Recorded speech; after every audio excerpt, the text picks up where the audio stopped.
Alright Dokkanners, it's time to finish up the Golden Week TURs. Now opposite of hit is obviously Tech Super Saiyan Blue Kaioken Goku. Goku leads reps of Universe 7 or full power, Ki plus 3, HP plus 200%, and attack and defense plus 170%. He gives tournament participants or superhero category allies an additional HP, attack, and defense plus 50%. Now this Goku is the more controversial of the two units coming out for Golden Week. For Goku's passive, in base, Goku gets Ki plus 3 and attack and defense plus 200%. He also comes with a base 50% chance to crit, and he changes a random Ki type to Tech. Goku also comes with an entrance, similar to Hit, with 2 tournament participant allies or 1 rep a Universe 7 ally on the team. Upon Goku's entrance, his animation will activate and you will get the following. Goku will guard for 1 turn, he will launch an additional super for 3 turns, and he will get an additional defense plus 170% for 3 turns. Now similar to Hit, Goku gets an added benefit if all his allies are on reps a Universe 7 during his turn. If you meet this condition, Goku gets attack plus 70% and an additional crit chance plus 30%, bringing his total up to 80%. Now defensively, this is where Goku starts to fall off. He has a 50% chance to dodge, and that's it. Now Goku has some key based restrictions. With 1 or more Tech Ki Spear, Goku gets an additional attack plus 100% and an additional super. With Ki 12 or more, Goku gets an attack and defense of plus 200% and a defense plus 100% if HP is above 70% and attack plus 100% if it's below 70%. So essentially, the lower his health is, the stronger he is. Now Goku is a revive character and he gets stuff post revive. This is where all his goodies are. So once his or an ally's revive is used, he gets the guaranteed guard, he gets the additional defense plus 170%, and he gets the guaranteed super. Essentially, his entrance is tied to his revival. Right? So once your entrance wears out, you revive, and then you get all the stuff back. You also get an additional crit and dodge chance of plus 20%, bringing his crit chance up to 100% with all conditions met, and his dodge chance up to 70% with all conditions met. Basically, who wants to revive. Now Goku does have a standby, so opposite of Hit, who has an active skill, Goku's standby is the Kaioken times 10. To enter the standby, you have to be on turn 4 from start of turns, essentially Goku's 4th turn. So on his first rotation, you want to flow him off, then you can use it on the next time he appears. This will allow Goku to enter his Kaioken times 10 state. Now while he's in Kaioken times 10, he's in a new state.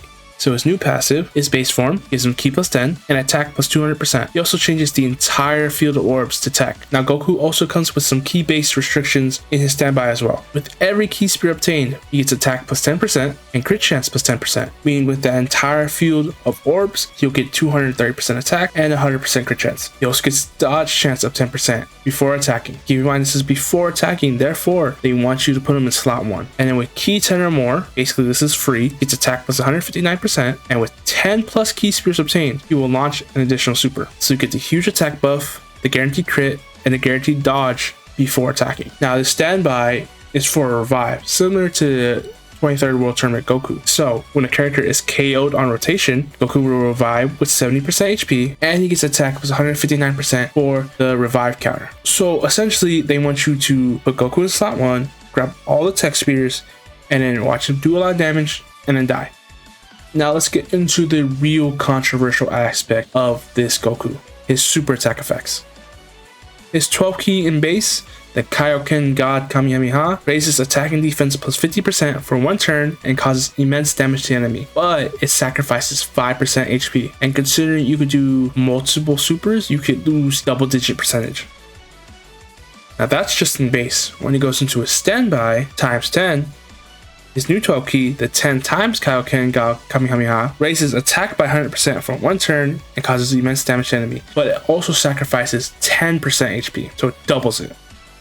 And then his revive counter, the Spirited Kaioken attack, obviously activates when he or a character on rotation is KO'd. You'll counter it with super intense power against the enemy who KO'd the ally during the rotation. This will probably be Goku's strongest attack. The unfortunate part is, you do more damage to yourself with all these super attacks than the boss will probably do to you. Now, let's take a look at all of Goku's animations, including his entrance, his 12 Ki, his standby, his new 12 Ki, and his finish effect.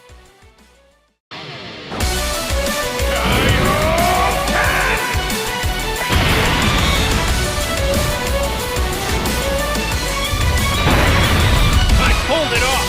All the power of Super Saiyan Blue and 10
This may be a controversial unit, but he looks really good. Anyways, let's go over his link set. So Goku has Super Saiyan, which is attack plus 15%, Warrior Gods, which is attack plus 10%, and an additional attack plus 5% when performing supers, Kamehameha, which is attack plus 10% when performing supers, Prepare for Battle, which is ki plus 2 and attack defense plus 5%, Over in the Flash, which is ki plus 3 and attack plus 7%, Shocking Speed, which is ki plus 2 and defense plus 5%, and Fierce Battle, which is attack plus 20%. Obviously a very attack heavy link set, which you would want to maximize because he is a hard hitting unit, or at least he's supposed to be.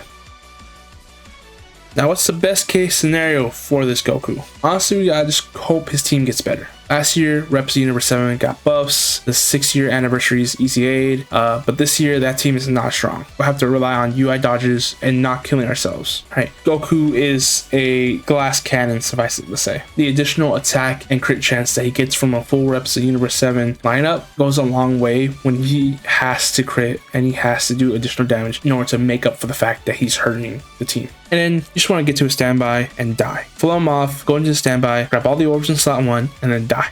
The main reason you want to do that is because all of Goku's good defensive abilities, like the guard, the additional defense percentage, are locked behind his revive. So that needs to be used ASAP, right? Essentially, turn 4 revive, best case scenario. Or, you flow him off whenever you get him, go standby, revive. My hidden potential build recommendation, dodge, then additional, then crit. Goku is a dodge or die character, so dodge is king. Unlike the hit, he doesn't get additional dodge for dodging. He has plenty of additionals built into his kit, but he is a damage dealer, so one more can't hurt. And then he has a ton of crit built into his kit. Don't worry about it too much, or even at all, considering the fact that once you revive and you use a full Universe 7 lineup, he's guaranteed critting.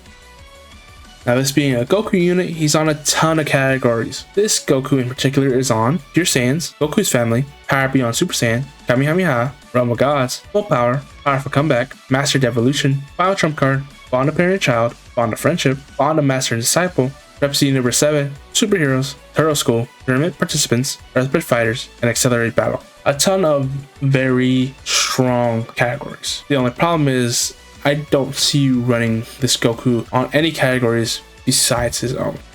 And if you think this banner couldn't get any worse, the side banner unit is AGL Piccolo. Piccolo leads Battle of Wits or Gifted Warriors, ki plus 3, HP attack and defense plus 130%.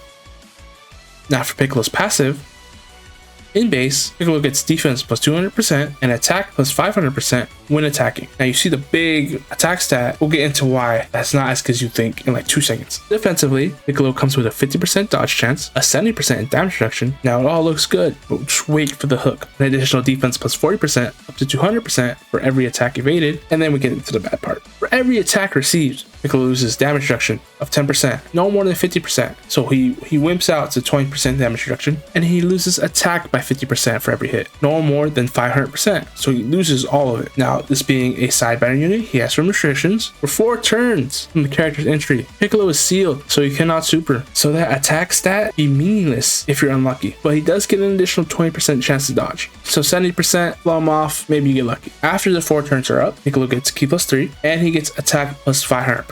And then the 20% dodge chance is restricted to slot 3. And then for once only, the first attack that he does gets an additional attack plus 500% and guaranteed crit when attacking with 12 ki. Basically, you want to float Piccolo off, hope he doesn't get hit, and do one massive special beam cannon, right? If you're lucky, it's 1,500% attack with a guaranteed crit. If you're unlucky, it's 1,000. Basically, Piccolo is dodge or become worthless. Now for his super attack effect, his 12 ki, the special beam cannon, gives attack plus 100% for 1 turn and causes supreme damage to the enemy. That's it. It's just a huge attack. Let's take a look at it.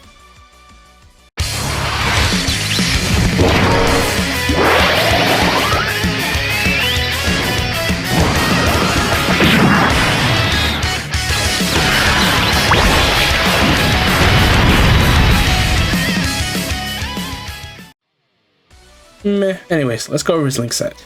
This being a Piccolo unit, you're going to have some niche link skills. You got Brainiacs, which is attack and defense plus 15%, Prodigies, which is attack plus 15%, Experienced Fighters, which is attack plus 15%, Poet Judgment, which is defense plus 25%, Namekians, which recovers 7% HP, it gives attack and defense plus 7%, Gaze of Respect, which is Ki plus 2, attack and defense plus 10%, and Fierce Battle, which is attack plus 20%. As you could guess, a very attack-oriented link set. Great for what you're going for, but in terms of survivability or the idea of getting all these links up on the team that he's on, not very good. Now the best case scenario for this Piccolo, don't run him, he sucks. Piccolo is super niche. He's here to do one thing and one thing only, launch a huge first attack. He's the weirdest thing, he's a dot or die slot 3 damage dealer. He's a floating damage dealer. Usually floaters are supports or people that provide something for the team. Piccolo in this case is just here to do damage. But to do it in slot 3, he does it every third turn, is incredibly weird. And if you really want to run him, here's my hidden potential build recommendation. Really, bro? You want to run this Piccolo? I don't know, man. Anyways, it's dodge, then crit, then additional. Dodge is the only thing that really saves Piccolo's huge attack stat. It's his main defensive mechanic, so dodge is necessary. Crit, so that more than one attack does damage, right? Because his guaranteed crit is only for that first super, so you want crit to do more damages on the following supers. And additionals won't do much for us. It might make him do another super, which will be a fairly high attack stat still, but it's not always going to proc, and it's not always going to be a super if it does proc, so it's not really helping us. His categories are Namekians, Fused Fighters, Demonic Power, Worthy Rivals, Bottom Master and Disciple, Pyramid Participants, Rhapsody number 7, Superheroes, Earthbred Fighters, Gifted Warriors, and Battle of Wits. Not a ton of categories, more than the hit, more than Magetta, but you don't want to run him outside of this team. He's not beating out any other characters on any of the other categories. Now the age-old question, should you summon this banner in particular? Meh. Goku is an okay TUR. He provides upper tier damage, but the HP cost may be too high for him to be efficient. I personally recommend you go summon on the hits banner instead. Keep in mind, there is a part 2 LR, next banner. We don't know what it is. It might be better than the Goku. We don't know. If it's anything like the LR Pycon, it probably will be better than the Goku. In my opinion, I think the Goku is okay. I think he's gonna be a fun unit. It's gonna do damage. I just don't see, like, in hard events, if the damage outweighs the cost of losing so much HP. With all that being said, thanks for watching. What do you think of the new Goku? Do you think he sucks? Do you actually like the kit? Let me know in the comments down below. Don't forget to like, comment, and subscribe, and I'll see you in the next video. Sayonara.